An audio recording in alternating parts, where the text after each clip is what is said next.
Olá, gente. Meu nome é Emerson. Este é o Crescimentando e no vídeo de hoje eu vou falar sobre princípios da sexualidade cristã. Já ouviu falar de sexualidade? Já se perguntou como isso está associado ao cristianismo? Então, nesse vídeo eu vou te dar princípios gerais bíblicos sobre esse tema. Então, a primeira coisa é que sexualidade está associado a comportamentos associados a desejo e a atividade sexual como um todo. Então, tudo que envolve a parte sexual é associado à sexualidade. Quando falamos de sexualidade cristã, falamos de uma sexualidade restrita e específica, porque a sexualidade cristã fala dos comportamentos da área sexual e da área sexual associado aos princípios bíblicos e fundamentado nesses princípios. Então, basicamente, nós temos três princípios assim gerais claros, né? Que são princípios basilares cristãos e depois a gente vai falar dos princípios aplicados. Mas eu gosto sempre de reforçar, porque essa é a minha visão e eu acredito que é a visão bíblica. Primeira coisa, o casamento ele tem que ser heterossexual, a sexualidade cristã tem que ser heterossexual, ou seja, entre um homem e uma mulher. A segunda coisa, monogâmico, ou seja, ter um só parceiro, não ter mais de um. E o terceiro é sexualidade é dentro do casamento e não fora. Então, só pode praticar atos sexuais quem for casado. Então, esses são os três fundamentos bíblicos. Eu poderia citar outros, mas não quero fazer um vídeo teórico, um vídeo mais aplicado. Mas sempre gosto de reforçar esses três fundamentos para aqueles que estão assistindo o vídeo. Então, vamos nessa. O que seria e qual seria o primeiro princípio bíblico? O primeiro princípio bíblico eu considero o que está lá em 1 Coríntios capítulo 7, que fala sobre fazer sexo. Pode parecer assim uma coisa de outro mundo se você é casado, mas existe uma tendência hoje, e eu tenho ouvido muito sobre isso, devido às muitas atividades, às ocupações, ao trabalho. Casais, sei lá, que fazem sexo a cada uma semana. Tem alguns que nem fazem mais. Enfim, se acostumaram a não fazer.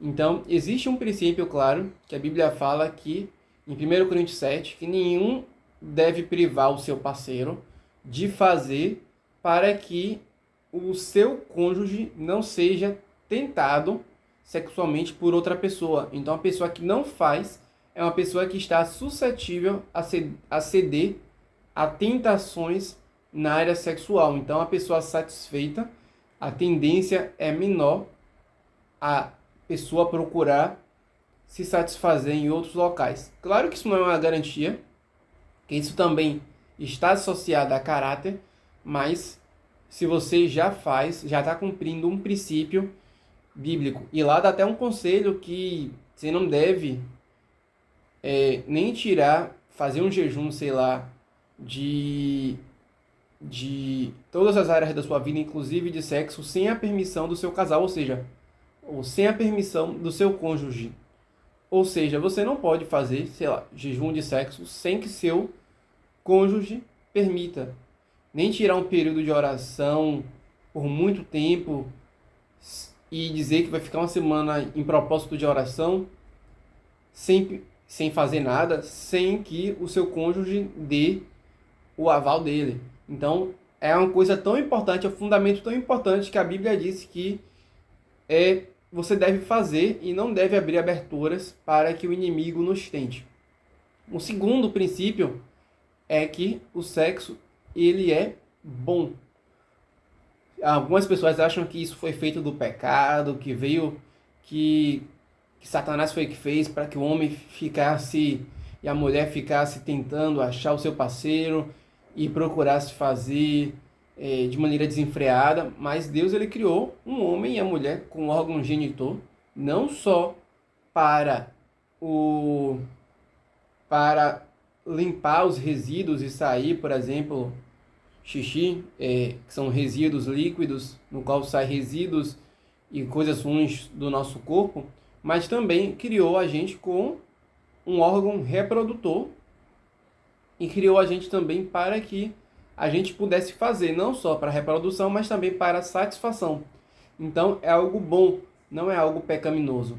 E se não é algo bom, você não gosta, provavelmente tem algum problema aí, porque ele foi feito para ser bom. Inclusive é liberado hormônios quando você está fazendo que nos dão uma alegria imensa, que é o que é chamado de, hoje em dia, de orgasmo. Então, basicamente, o sexo é bom. Agora, se a pessoa ela tem ejaculação precoce, se ela tem algum trauma, se a mulher, por exemplo, acho que é mais comum, né? Tem algum trauma na área sexual que não está curado, a tendência é que ela se feche na hora de fazer a relação e que isso não seja prazeroso. Então, o local e a área sexual não é lubrificado o suficiente para que haja penetração. Então, se você tem algum trauma, se você tem algum problema físico ou psicológico, claro que ele não vai ser bom. Então é importante que você vá tentando, mas que você procure um profissional da área para se cuidar. Agora é claro que o homem ele é mais rápido que a mulher, para isso existe as preliminares, para que possa haver aquele aquecimento inicial do corpo da mulher, para que ela se prepare e para que haja penetração e que seja prazeroso para ambos. Então, se você fizer o básico bem feito, desde as preliminares, fazer a parte de resolver seus traumas anteriores e problemas, o sexo ele vai ser bom, porque ele foi feito para ser bom.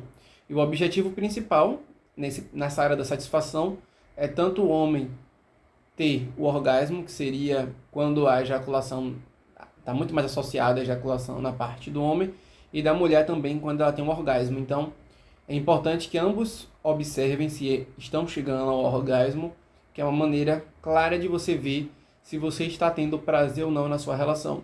E até antes do orgasmo, ele precisa já ser prazeroso, com as preliminares, com a preparação para o ato sexual, e o ato sexual em si também precisa ser prazeroso. Então, se você tem algum problema quanto a isso, Deus criou o sexo para ser bom. Então, faça.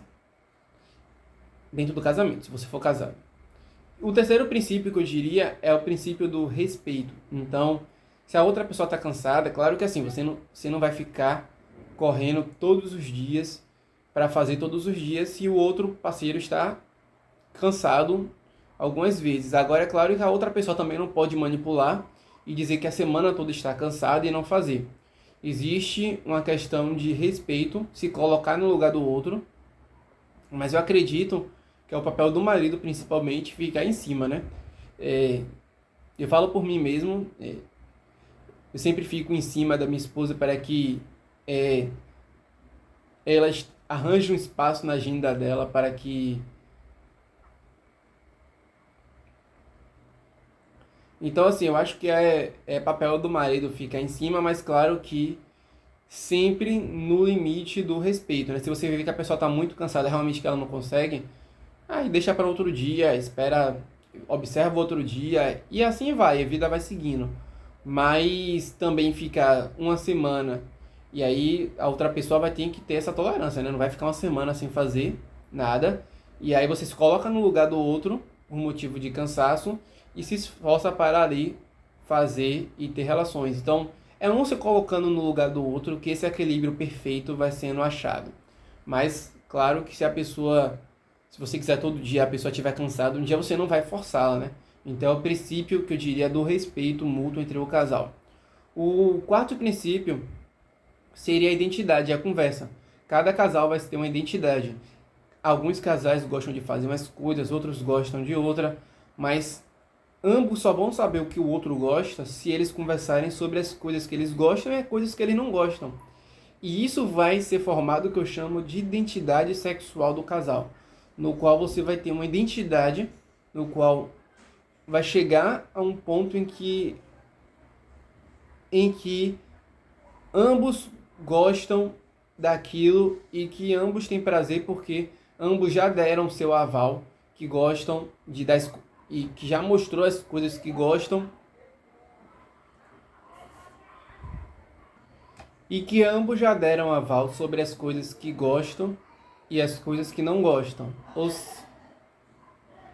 E que ambos já deram aval sobre as coisas que gostam e as coisas que não gostam. Então a conversa vai mostrar os pontos fortes do que cada um gosta e o que cada um não gosta. E aí vocês vão trabalhar para sempre fazer o que o outro gosta, em comum acordo, e esse diálogo vai formar a identidade sexual do casal. Então, eu não gosto de passar assim, de falar, não, você tem que fazer desse jeito. Poderia dar várias dicas aqui, mas assim, eu acho que é muito a identidade do casal, o que o casal gosta, é o diálogo que eles têm um com o outro, que vai fortalecer e vai reforçar aquilo que eles gostam. E a última coisa que eu gostaria de citar é o princípio da variedade. Ou seja, você pode variar os tipos de sexo, desde oral, vaginal, você pode também, por exemplo, variar nas vestimentas, variar em posições. Eu poderia citar um monte aqui de coisas que você pode variar. Ou você pode ficar só no básico. Isso também vai da identidade do casal. Mas você pode variar de vez em quando vocês quiserem variar nesse sentido. Vocês podem variar nesse sentido, desde que os dois gostem daquilo e que você não vá para os extremos. Tem gente que tem um toque espiritual, que acha que tudo é pecado, que aí é um excesso de santidade, a pessoa ela acha que tudo é pecado, então ela não pode fazer nada na parte sexual. E também existem pessoas que vão para o outro extremo, que acham que pode tudo. Que aí tem que ter cuidado com o que a Bíblia dá de conselho, e até menciona que o leito do cristão deve ser sem mácula. Ou seja, é um equilíbrio, e vocês podem até apresentar isso a Deus se vocês quiserem. Deus ele está como nosso Deus para nos guiar em tudo. Existem princípios bíblicos, mas também ele pode nos conduzir nas nossas orações e nos conduzindo em qual o caminho que ele acha melhor para a gente como cristão até nessa área. Então, assim, eu acho que nesse caso é um equilíbrio. Se você quiser ficar só no básico, que vocês gostam de ficar só no básico, fiquem só no básico, é o que vocês gostam. Mas se vocês quiserem variar de vez em quando, existem várias formas de você variar e pesquisem a respeito disso. Então, eu acho que isso vai de casal para casal, por isso que eu não gosto de citar nem impor nada. E vocês vão chegar a um ponto que ambos gostam e que vai ser prazeroso para os dois. Então, eu acho que são estes os princípios da sexualidade cristã. Eu poderia citar um último que seria ter filhos, mas aí é um mandamento, em algum momento ter, eu acredito dessa forma, mas não é algo que eu gostaria de discutir agora, porque eu acho que a pessoa não veio para esse vídeo com esse intuito. Então, é isso, gente. Eu espero que você goste desse vídeo. Se inscreve no canal do Crescimentando. Dá um gostei se você gostou.